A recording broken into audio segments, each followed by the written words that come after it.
মানুষ আপনারা বিভ্রান্ত হয়েছেন। এ দেশের মাটিতে হুজুর হুজুরে মিল নেই।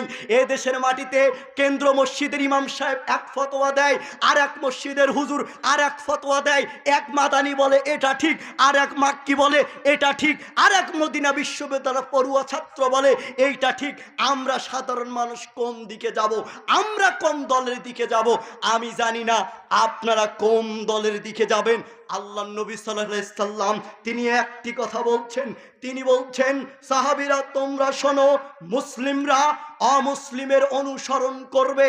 ও সাহাবীরা শোনো, মুসলিমরা অমুসলিমের অনুসরণ করবে। সাহাবীরা বললেন হে আল্লাহর নবী, তখন আমরা এই অবস্থা পাবো, কার অনুসরণ করব?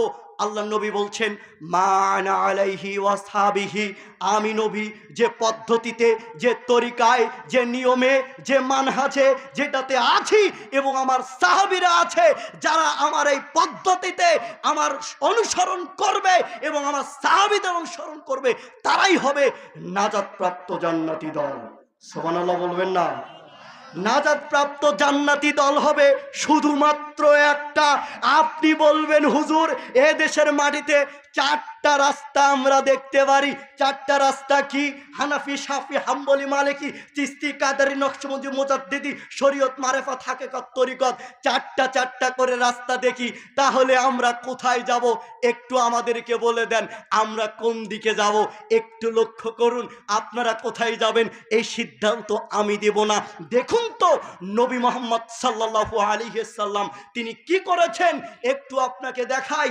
নবী করিম মুহাম্মদ সাল্লাল্লাহু আলাইহি সাল্লাম তিনি কোন পথ দেখিয়ে দিয়েছেন, যেটা আল্লাহ রাব্বুল আলামিন নবী মুহাম্মদ সাল্লাল্লাহু আলাইহি সাল্লামকে জানিয়ে দিয়েছেন। পবিত্র কোরআন সূরা আনাম অধ্যায় 6 আয়াত 153, ওয়ান্না হাযা সিরাতিম মুস্তাকিমা ফাত্তাবিউহু ওয়ালা তাত্তাবিউস সুবুলা ফাতাফাররাকা বিকুম আন সাবিলি। আল্লাহর নবী সাল্লাল্লাহু আলাইহি সাল্লামকে আল্লাহ বলে দিয়েছেন হে মুহাম্মদ সাল্লাল্লাহু আলাইহি সাল্লাম, আপনি বলুন যে এটাই আপনার সহজ সরল পথ। আপনি বলুন এটাই আপনার সহজ সরল পথ। এই পথ ছাড়া তারা যেন অন্য পথের অনুসরণ না করে। যদি তারা আপনার এই সহজ সরল পথ বাদ দিয়ে তারা যদি অন্য পথের অনুসরণ করে, তাহলে তারা আল্লাহর রাস্তা থেকে, সিরাতুল মুস্তাকিম এই যে রাস্তাটা আছে, এই রাস্তা থেকে তারা ছিটকে পড়ে যাবে। এ কথা আল্লাহ বললেন।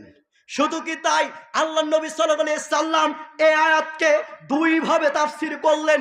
আল্লাহ নবী সাল্লাল্লাহু আলাইহি সাল্লাম এই আয়াতকে দুই ভাবে তাফসীর করলেন। কি তাফসীর করলেন? মিশকাতুল মাসাবি কিতাবুস সুন্নাহ অধ্যায় আল্লাহ নবী সাল্লাল্লাহু আলাইহি সাল্লাম হাতের ডান পাশে কিছু রেখা টানলেন, হাতের বাম পাশে কিছু রেখা টানলেন।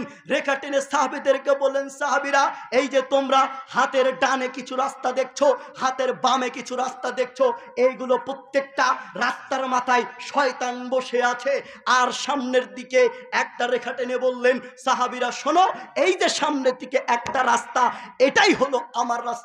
যদি তোমরা হাতের ডানে বামে রাস্তার দিকে যাও, তাহলে তোমরা আল্লাহর রাস্তা থেকে ছিটকে পড়ে যাবে। আর একটা দলিল নেন, আল্লাহ নবী বলছেন ইবনে মাজাহ হাদিস নাম্বার 11, যারা মূল কিতাব ব্যবহার করেন ইবনে মাজাহ ভূমিকা পর্ব হাদিস নাম্বার 10, জাবর রাদিয়াল্লাহু তাআলা আনহু বলেন আল্লাহ নবী সাল্লাল্লাহু আলাইহি সাল্লাম ফাকাত্তান খাত্তান আন ইয়ামিনি আখাত্তান খাত্তান আন ইয়াসারি, ডান পাশে দুইটা রেখা টানলেন, বাম পাশে দুইটা রেখা টানলেন। রেখা টেনে সাহাবীদেরকে বললেন, সাহাবীরা এই যে তোমরা হাতের ডান পাশে দুইটা রাস্তা দেখছো, হাতের বাম পাশে দুইটা রাস্তা দেখছো, এগুলো প্রত্যেকটা রাস্তার মাথায় শয়তান বসে আছে। আল্লাহ নবী হাতের আঙ্গুল দিয়ে সামনের দিকে একটা রেখা টেনে বললেন, ও সাহাবীরা এই যে এটাই হলো আমার রাস্তা, এটাই হলো আমার রাস্তা।